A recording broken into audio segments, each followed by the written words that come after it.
السلام علیکم، میں ہوں نور عارفین صدیقی اور آپ دیکھ رہے ہیں عارفین نامہ۔ میں اکثر قرآن کریم کی ایک آیت کا حوالہ دیا کرتا ہوں اور نشانیاں ہیں اس میں صاحبان عقل کے لیے، تو کوئی ہے جو غور کرے۔ مگر ہم انسان کبھی تو اپنی بشری کمزوریوں کے سبب اور کبھی لالچ کے جذبے کے زیر اثر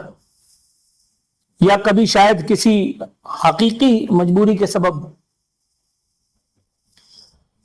ان چیزوں کا ادراک یا تو نہیں کر پاتے اور بھول جاتے ہیں کہ اگر خدا نخواستہ اللہ رب العزت نے ہمارے نصیب میں اگر کوئی کمزور لمحہ سما معاذ اللہ لکھ دیا ہے تو وہ لمحہ ہمیں کہاں لے جائے گا۔ اور کبھی کبھی تو پھر یوں بھی ہوتا ہے کہ گمراہی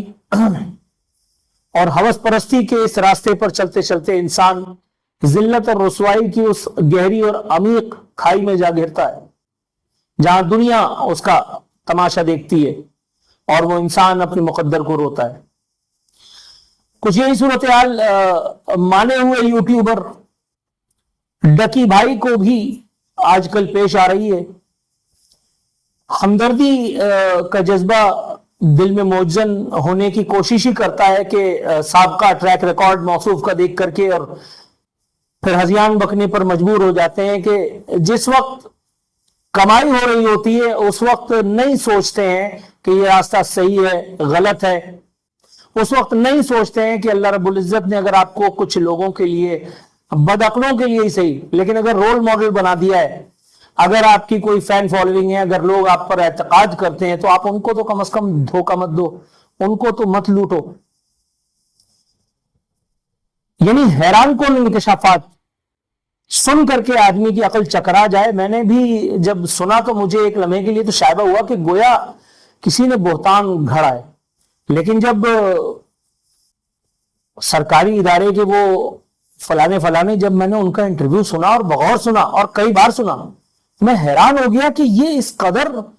یعنی یہ مڈل پاس آدمی یا ایف اے پاس آدمی بہت زیادہ حسن زن سے اگر میں کام لوں 10,000 ڈالرز پر سیشن کس کام کے لیے؟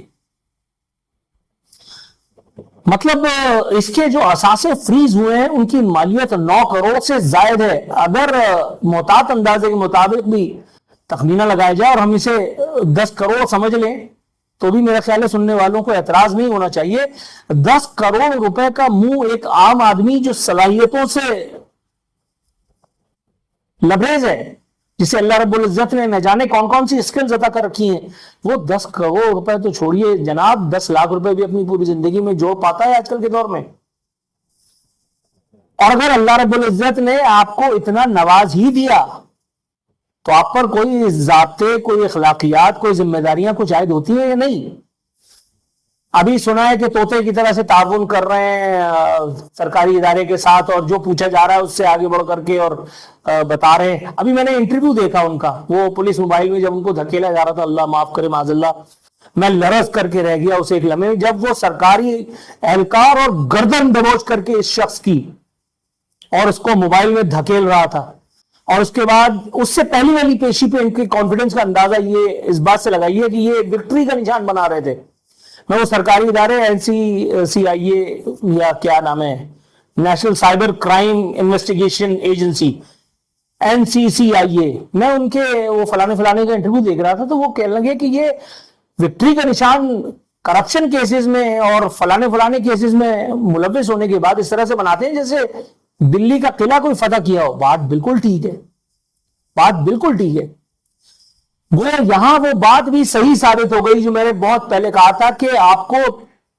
بہت عرصے کے لیے یا شاید تھوڑے عرصے کے لیے چھوڑ دی جاتی ہے کہ آپ دیکھیں کہاں تک جاتے ہیں، پہلے دیکھ لیتے ہیں آپ کی ریچ کہاں تک ہے، اور اس کے بعد پھر آکٹوپس کی طرح سے آپ کے گرد تنابیں کسی جاتی ہیں، اور یہی کچھ اس وقت ہو رہا ہے۔ میں ان لوگوں سے خاص طور پہ اپنی اس نوجوان نسل سے ریکویسٹ کرتا ہوں کہ خدا را اپنے رول ماڈلز، اپنے آئیڈیلز کو بناتے ہوئے ان کے پچھلے ریکارڈ اور ان کے حالیہ کردار کو، ان کے ماضی کو، ان کے افعال کو ملوز خاطر رکھو۔ خدا کے واسطے بچو، وہ ایک آدمی کہ جس نے جھوٹ کی بنا پر اپنا پورا یہ ریاست بنا رکھی ہو، یہ اپنے فلانے فلانے، کم از کم یہاں والدین کی بھی ذمہ داری ہے. والدین اپنے بچوں سے اس قدر بے پرواہ کیوں ہیں؟ مجھے یاد ہے میں والدین کا اکلوتا بیٹا تھا، مگر اگر میں مغرب کی اذان ہوتے ہی گھر نہیں آتا تھا تو میری اماں جو ہے وہ مجھے ڈھونڈنے کے لیے گراؤنڈ کی طرف آ جاتی تھی، اور میں ان کو دیکھ کر کے دور سے بھاگا کرتا تھا، اور ایسا خال خال ہوتا تھا. لیکن گھر پہنچ کر کے مجھے نذرانہ عقیدت اماں ضرور پیش کرتی تھی. میرے ابا کو آنے کی نوبت کبھی کبھی ہی آتی تھی. ابا آتے تھے تو بولتے تھے کچھ نہیں تھے، لیکن دور کھڑے رہتے تھے اور میں خاموشی سے، اور ایسا خال خال ہوتا تھا جیسا میں کہہ رہا ہوں. والدین اپنی ذمہ داریاں نبھائیں، اپنے بچوں کو موبائل کی یہ جو ضرورت بھی ہے لیکن اسے لت میں تبدیل نہ ہونے دیں. یہ کب آپ کو ذلت، بدنامی یا اللہ معاف کرے معاذ اللہ موت کے منہ میں لے جائے کچھ پتہ نہیں چلتا. یہ سوشل میڈیا ویو، اس میں اپنے آپ کو سنبھالنا از حد ضروری ہے. التماس کرتا ہوں والدین سے بھی اور بچوں سے بھی خدا را کچھ ذمہ داری کا ثبوت دیں. اللہ تعالی ہم سب کا حامی و ناصر مددگار اور پروردگار عالم